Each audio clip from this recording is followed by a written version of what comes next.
All right. Thank y'all for joining us tonight. It is Thursday, May 14th, a little after 7. We have local historian and author Jerry J.B. Hogan, who is the former president of the Washington County Historical Society and has created this special presentation just for us about the history of the 1918 influenza, often misnomered as the Spanish flu.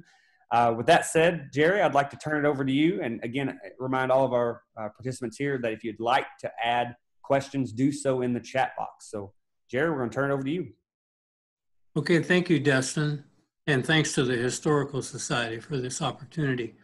So you all see my PowerPoint I've got here. I'm not going to read all the titles all the time. On this first one here, this is the title slide. You'll see my email should you have any questions or later on or other things you might want to talk to me about. You can email me there. And I wanted to start with see the pretty picture at the bottom. It's sort of related to our topic tonight because it's actually in 1925, and we can talk later if you want me to tell you how I know it pretty much exactly when it was. But I think, can you see my cursor move across there? See how I'm circling that little tiny theater there, that beautiful little theater with the little bulbs hanging down? That's the Victory Theater. And of course it was started in 1919 after the victory in World War I, because one of the things I want to point out tonight is the influenza is very much a story of World War I. But I wanted to start with something positive. As you guys, some of you already know from hearing me talk before, the east side of the square is my very favorite part of the Fayetteville Square. And this is the east side in 1925. That's the Baum Brothers building up there. And the little Victory, in less than 1 year from this picture, the Victory will be gone and the Palace Theater will be there. Some people may remember the Palace. Anyway, that's my favorite part of the thing, but I won't, enough of that. I just want to have something positive to begin with because the topic is a little tough. So let's go to the first, all right. Oh, there we go. So the first slide of the actual program itself is some background on the 1918 influenza. And the first thing I want to say is not the Spanish flu. It was first reported to Spanish newspapers. And rather than fumble around for the words, let me read you from a website I found called Disaster Medicine. They had a wonderful article called the 1918 Influenza Pandemic, a United States Timeline. And this is directly from them, quoting, "It was called the Spanish flu because it was first officially noticed in Spain in May of 1918. Spain was neutral in World War I and was one of the only countries with a reliable press at that time, so they reported the flu earlier than other countries." So it's been mislabeled for 102 years. It was never the Spanish flu, it just was reported from there. And after having read a number of different articles I could find, the most likely, you can see how wild that is, the most likely site of origin was actually a secluded farm, as was described, in Haskell County, Kansas, which is in southwest Kansas, southwest of Dodge City. Now I'm going to use my little cursor again. Here's Haskell County down here. Dodge City is approximately about there. Of course, remember that's the famous cattle town and gunslinger town. And way up in here, somewhere around in here is Manhattan, and that's where Fort Riley is, and we'll get to that in the next slide. It's a Camp Riley at the time, and later renamed Fort. Now, you'll see the last line on here, it says bird, in parentheses, possibly to pig to human was the transmission. The reason I put the pig in parentheses is because I think it was the same article. They suggested that the virulence, the highly, highly contagious nature of the 1918 influenza was probably from birds because humans don't have any natural immunities to bird diseases. And I want to make a little quick point right here. Almost all of the, maybe all of it, but at least really large number of our diseases come from animals. They come from our domesticated animals and the animals that we farm, so to speak. So anyway, so that's like a little bit of the background. And then the next one, we'll go into the 1918 influenza timeline. The influenza came in 4 waves. Now, some people say 3. I go along with 4 because Fayetteville got hit by what I consider to be the 4th wave. I think other people as well. Anyway, so wave 1 hit in March of 1918 at Camp Funston, which is certainly a misnomer of, it was not fun for the guys, at Camp Funston, which was a part of Camp Riley, which later became Fort Riley. And this is one of the stats that was amazing to me. It said, I think it was March 11th, 1918, a private at Fort Riley or Camp Riley, Camp Funston, reported to sick call with the flu symptoms. By the end of the day, 100 soldiers had the flu, had the influenza in one day. Now, one of the things I'd like to do when I get a chance to research this more thoroughly, it would be very interesting to see if one or more of the soldiers at Camp Funston or Camp Riley were actually from that county, the Haskell County, to see if that's the direct link. You know, a guy may have been on leave before going back to training and caught the flu and took it to the base with him. But the point of this is that the 1918 influenza and its different waves, this is a military story. It got into our military and just went wild, like wildfire, rampant through the military. One of the stats I saw said something like 40% of the Navy was infected by the influenza at one point overall. Okay, and so by July, the influenza had reached Camp Pike, which is now known as Camp Robinson here in Arkansas. That camp is kind of directly north of Little Rock, kind of northeast of Maumelle, to give you some idea where that's at. And in July, it was going through the troops so much that they were, for about a week or more, they were having 1,000 people a day come down with the flu. It's absolutely unbelievable. And I think the total loss at Camp Robinson was 468 dead in 1918. Now, wave 2, I'm afraid that maybe, I don't know, on my screen, part of my stuff is covered by the people. But wave 2, the second wave, first reached Fayetteville in September, and in early October, Fayetteville went into quarantine. Now, on the right here, I don't know if the pictures block it or not. It is on mine, but what we've got here is a notice. You may have seen it before. I had it on my interview on KUAF. But it's the Washington County Sheriff Mac Morton is shutting down the Circuit Court of Washington during this time. October 23rd. And thanks to D. Ness, who's with us, we know that Mac Morton, the sheriff, was a Farmington guy. Now, if you see these notations in here, the FDD stands for the Fayetteville Daily Democrat. That was the forerunner to the Northwest Arkansas Times. Okay, so now we're going to go into the Wave 2 timeline. Whoops, went the wrong direction. Let me skip through here. It's wanting to use my cursor rather than the keys. Okay, so Wave 2 Fayetteville timeline. According to the newspapers, the influenza reached Fayetteville on September 24th, 1918. And if you read the local papers, the blame was placed squarely on the University of Arkansas students coming back, and in particular, to the students who are in the military program. I'm just going to point out a couple of these things. On October the 5th, there was a Liberty Loan Parade here in Fayetteville canceled. And the reason I included this is because on September the 28th of 1918, they had a Liberty Loan Parade that was like, trying to get funds for the war. They had a big parade in Philadelphia. And when that parade was over in just a couple of days, 750 people had the influenza. And so Fayetteville said, no, thanks, we're not going to do that. And of course, the university, because of the influenza running around the campus, they delayed opening classes on October 7th. On October the 9th, Fayetteville was placed under strict quarantine. which meant, if you'll see some parallels here as we go along, theaters, restaurants, and schools were closed. And I'll get to other things as we go. On October the 16th, and again, I've got these pictures so I can't see it, but a list of university student deaths was printed in the paper.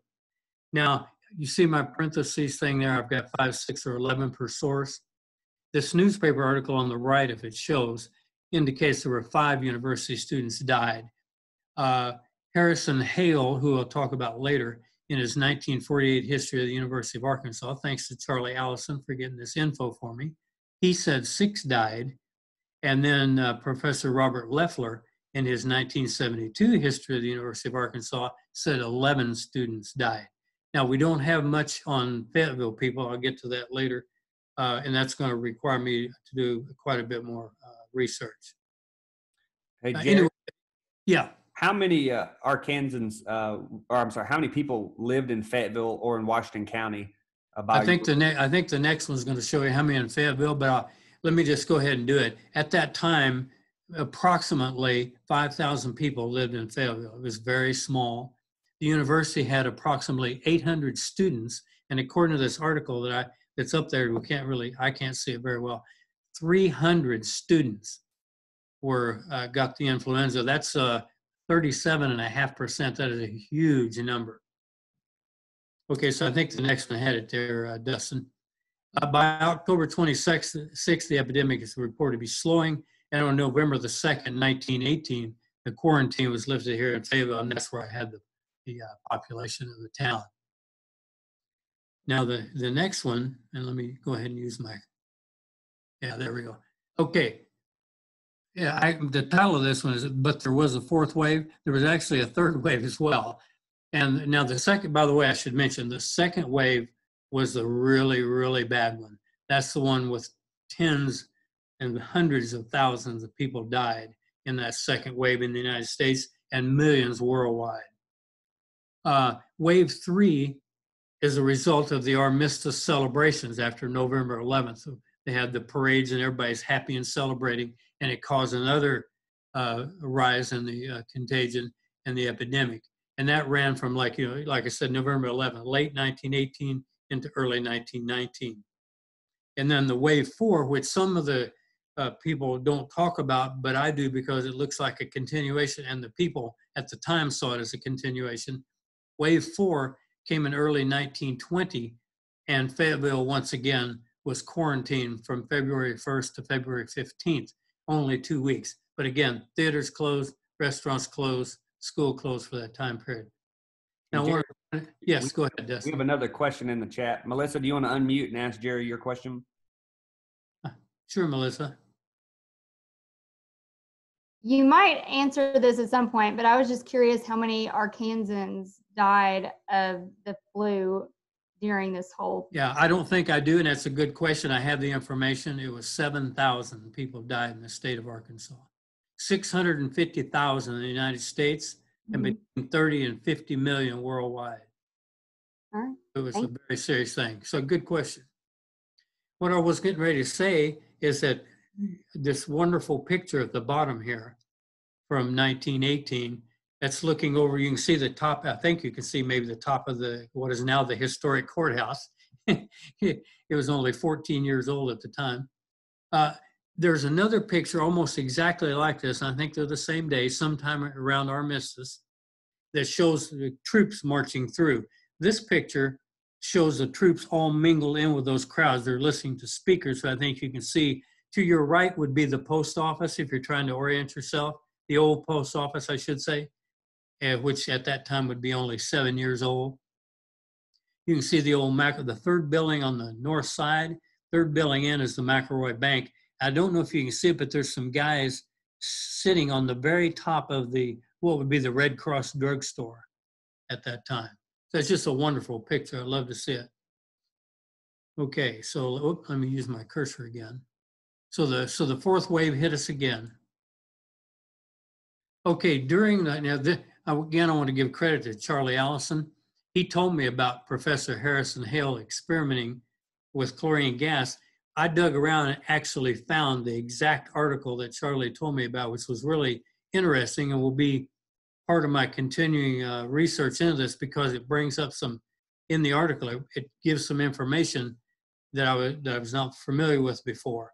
Anyway, down at the bottom, if you can see it, I don't know, it says altogether about 800 treatments were given to 184 different individuals. What Professor Hale did was I don't know the technical part of it, but he used chlorine gas and had people breathe small amounts of that for short periods of time. And he said it stopped them from getting the influenza if they didn't have it already. But it's important to me for my research is up here in the second paragraph on the second column. It says up to February 9, the actual number of cases reported in the town approximated 150, or about 1 in each 40 inhabitants. 1 in 40 would be including university people to get that number. But the thing is going to get lifted in 6 days, and you have 150 people sick on February the 9th. I need to research that to see what happened. I don't understand how 150 people can get well that fast, but I'll have to look that up. But anyway, he was convinced that he'd done some good there with that. Anyway, just so I may have mentioned it before, I can't remember, but Professor Hale wrote a history of the University of Arkansas in 1948, the second one. Professors Reynolds and Thomas wrote the first one in 1910, and then I did mention it and before about Hale. And Robert Leffler did his in 1972, and our friend Charlie Allison is working on the fourth one, which will be out in 2021, supposed to come out with the sesquicentennial, the 150th anniversary of the University of Arkansas. And Jerry? Yeah. We had a couple people ask, isn't chlorine gas poisonous? Yeah, well, I'm not a doctor, so I don't want to comment on these things, but I think it would be a dangerous kind of thing to do. Yes, he was being very cautious himself. If you can read this, it even tells you what he was doing. Tiny bits of it he was giving him in the gas, but it does sound kind of scary to me. I would not want to do it. When I was in high school, I was in chemistry class. I made bromide gas one time and darn near killed myself in about 10 seconds. So I wouldn't want to do it. So anyway, that's Professor Hale's experimental thing. This is in this incredible, the Journal of Industrial and Engineering Chemistry in July of 1920. I was so happy I found it, I couldn't believe it. His article was written in April of 1920. Okie dokie. So now moving forward now to the COVID-19 this year, you can go online to and I've got a file, which if anybody wants to, you can email me. I'll send you the file. I've got like a list of links to some of these web pages I go to. But I go to the State Department every night to check the numbers. I keep a big file of those numbers. But in there, they have a list of all the directives that have been done. And so just to review quickly without going into too much, March 11th, Governor Hutchinson declared the COVID-19 emergency. On the 15th of March, he closed the school for 2 weeks, then later extended it to April 17, and of course, later we'll extend it indefinitely. On March the 16th, Fayetteville passed Ordinance 6292, granting Mayor Jordan extraordinary powers to deal with the COVID-19 epidemic. And then they passed a resolution with money to spend. And on April 23rd, they extended his extraordinary powers to June the 1st, 2020. And we'll see as we approach that date whether we have to have that done again. These are just some of them. There's bunches and bunches of these. And like I said, this will be more in an article later. On April 4th, that's when the governor made school closing indefinite. On April 17th, he set May 4th for the first lifting of the COVID-19 restrictions. And on May 4th, we started this soft reopening, which we're in the process of right now. Now, I've included in the last couple of slides some old clippings from newspapers from 1918. And it's kind of interesting. You can see how similar it is, I think, in a lot of ways. I don't know if I can read everything, but it says, keep feet and clothing dry. Can you read that? I don't know if you can read it, but avoid crowds, protect your nose and mouth, gargle at least with salt and water, don't neglect a cold. And I can't read that next one. And the last one is don't get scared. It I says like, keep as much possible in the sunshine. So I guess yeah, that's thank you. similar to Thank today. you. That was one of the main treatments, which on the last or next to last slide, I'll give you a link right there uh, to a really fascinating article about what was done at that time.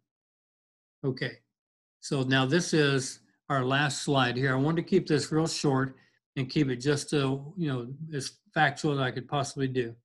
And the last one I just said, have we applied lessons from history?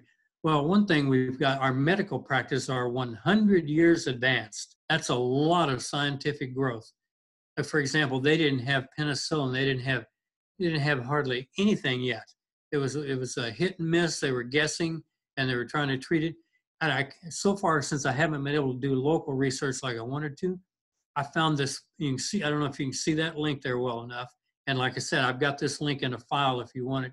If you don't have time to write that down or whatever, but it's a link to. Let me see the name of that county.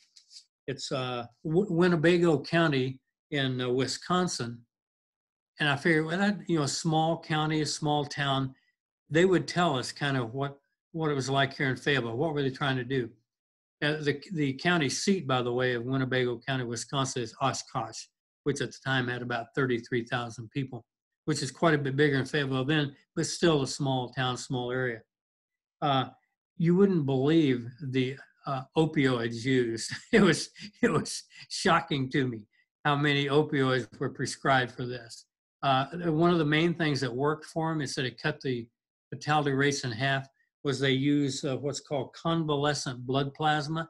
That's blood from people who've already had the disease and recovered. And that was one of the most effective ones. Let me go to the next one here. So I think back then, these were some of the things they did. Isolation, self-distancing, same thing, right? They wore face masks just like we're doing now, and they quarantined just like we're doing on the personal level. And so that's pretty much the same. Now, the difference is we have widespread testing, which I think hopefully we'll get more and more. We have better facilities and treatment, thankfully, and I can't even read that last part, Dustin. Better chance of A vaccine. Yeah, better chance of us getting a vaccine. Although I saw a doctor today, the guy that's the so-called whistleblower, he again pointed out it may be 12 to 18 months before a vaccine is available, which is kind of scary. A couple of points I want to make before I go is that in 1918, in 1919, in the third wave, President Woodrow Wilson actually caught this. I didn't realize that. I just found that out today. He was going to a peace conference in Paris, post-World War I peace conference in Paris, and he got it right away and was deathly sick. He almost died. And luckily he had his doctors with him and they were able to save him. But even our president got really, really sick from it. And I think I have one more thing here. This is from Nevada County, California newspaper in 1918. No new cases of influenza here, first clear day. And everyone, that's exactly what we're looking for. I don't want to make any kind of stands here, political or otherwise, but what we're looking for, what you going to be looking for here is no deaths. You eventually stop having deaths, then you reduction of steady, like we're talking 5 to 10 days or 2 weeks at least, and then no more positive tests before the influenza will have passed. And we're going to have to watch carefully because as you saw, those waves were caused by, excessive amounts of contact with other people. It's a celebration at the end of the war, which you can understand, and then the other waves as they hit. And so that's all I wanted to give you is a fast and short presentation. And so if there's Q&A now, other stuff you want to, I might be able to help, please feel free to ask. We have a question from Kirby. Do you want to unmute and ask JB your question?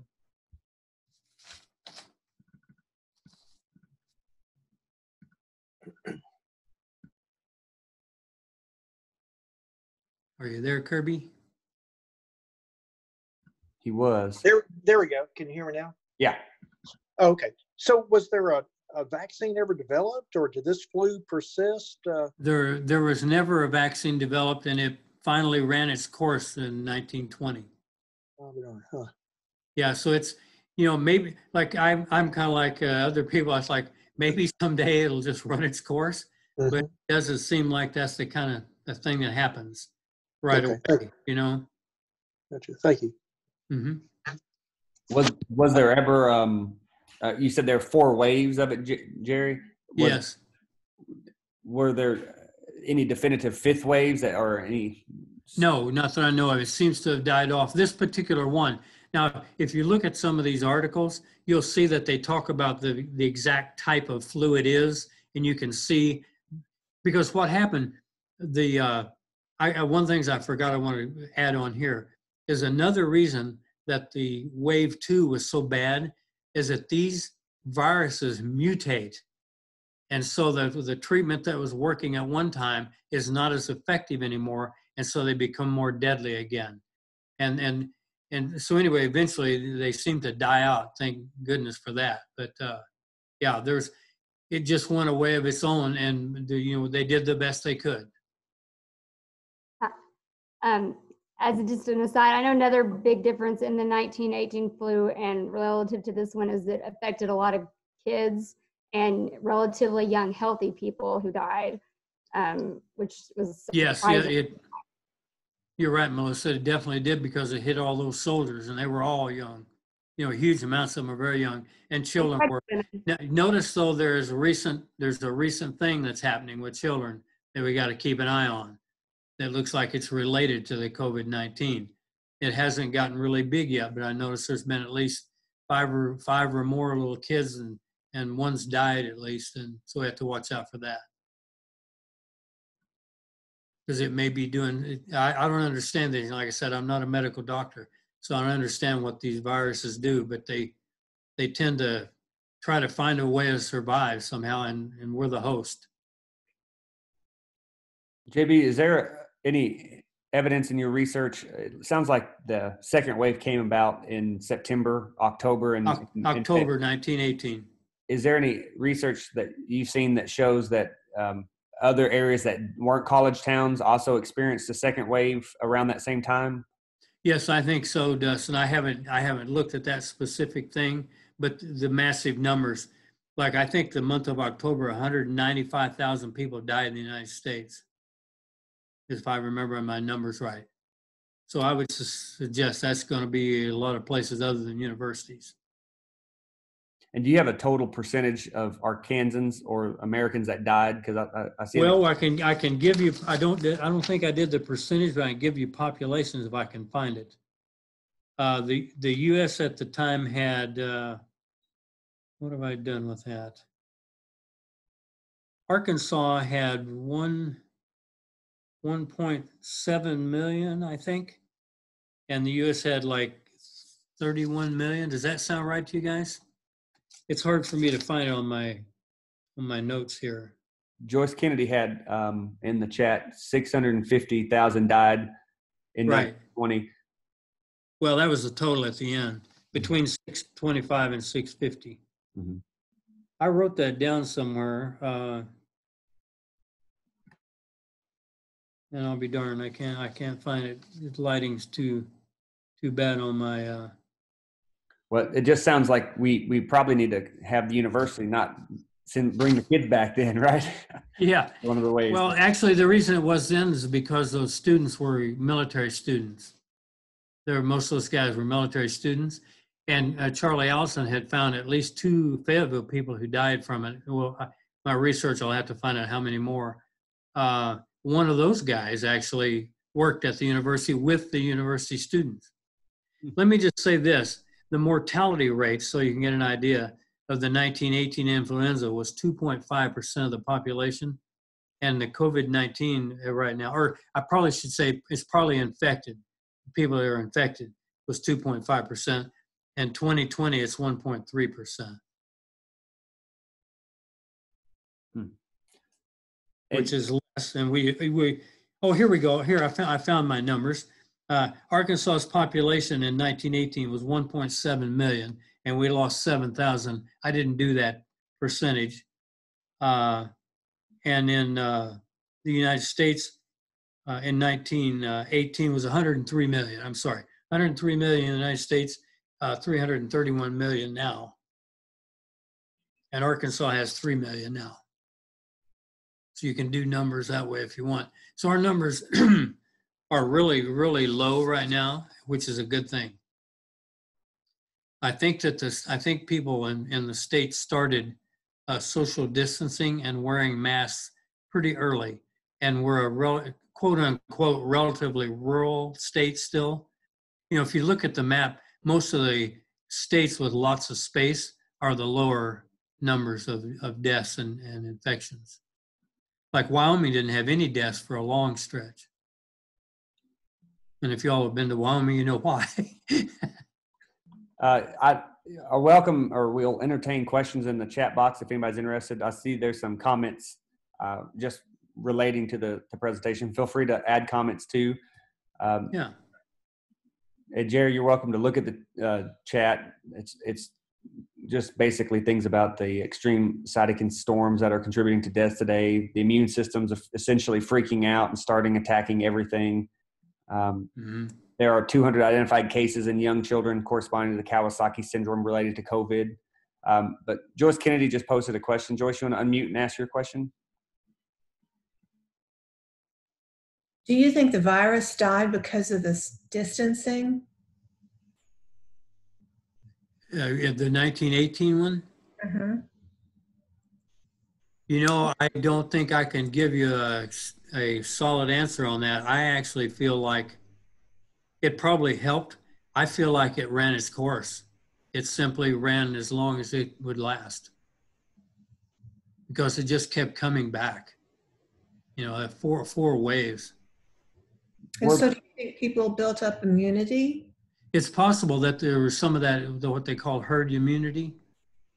I don't know about that. Again, these are the areas I have, hopefully I will find more about as I do the research. The whole idea of this presentation was that this is kind of an outline for what I hope will be an article for the Flashback Journal of the Historical Society. And if there's anybody that wants to be a co-author and co-researcher, they might let me know. There's a lot of work here. Jerry, were the symptoms of the 1918 flu very similar to COVID-19 today? I think in terms of the fluids in the lungs and stuff, it was.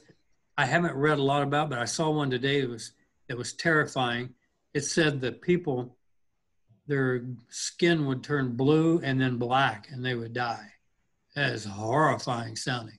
I think it was a lot faster. People. Yes, it was very fast. Sick and be dead like by the end of the day. Yeah, it could, exactly. Yeah. Which is, I think, different. Yeah, it was extremely virulent. It was a powerful. Another thing I read is that they think that so many older people didn't necessarily get it sick or die was because there'd been another similar strain of the flu in the late 1800s, and that maybe they'd had the flu then, these older people, and so they already had antibodies, and so when they might have gotten it in 1918, hopefully ready to it. Yeah, interesting you said that, because today, I won't mention the name, a friend of mine told me that his great-grandmother had cared for her family all through the second wave and died in the third. So that's what I imagine that happened a lot too, though. It's pretty sad.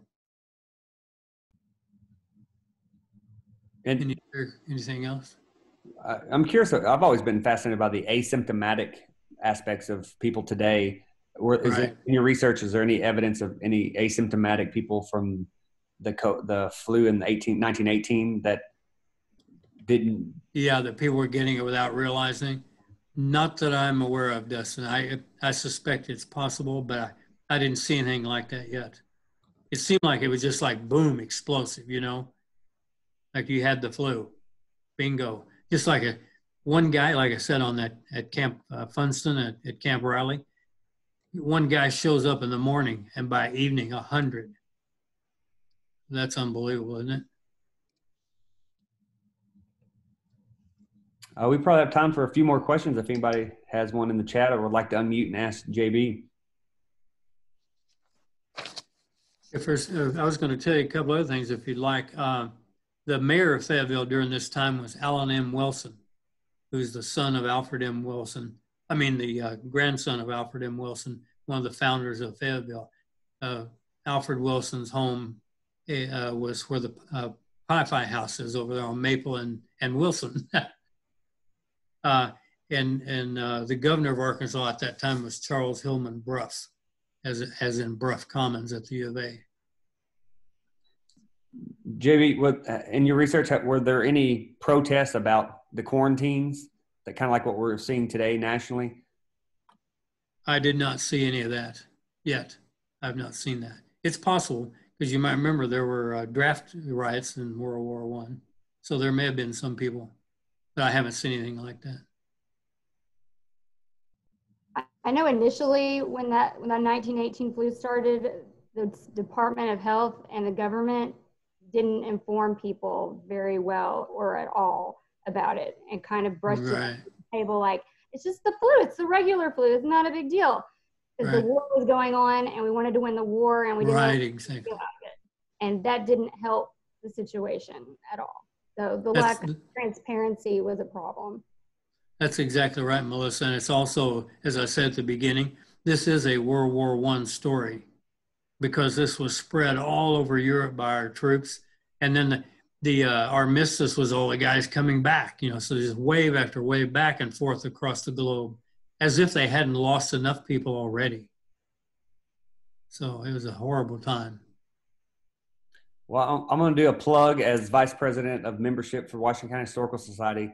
I put in the chat box the link to join. If you're not a member of the Washington County Historical Society, you're really missing out on a great opportunity. Future articles potentially by JB about the 1918 flu and other great articles that Patsy Watkins, our flashback manager, editor, works on.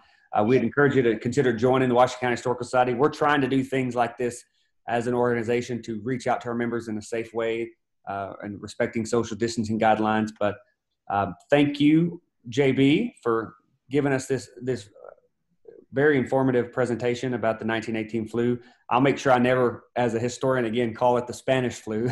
Thank you for that bit of information. Thank you, Dustin. Thank you, Dustin. Thanks, everyone. Appreciate it. We will have this recording posted on our website, as well as I'll try to link it on our Facebook page as well for those that tuned in later, maybe those that couldn't make it tonight. But thank you very much, Jerry. We appreciate it. Thank you. Thank you. Thank you. Bye, everyone.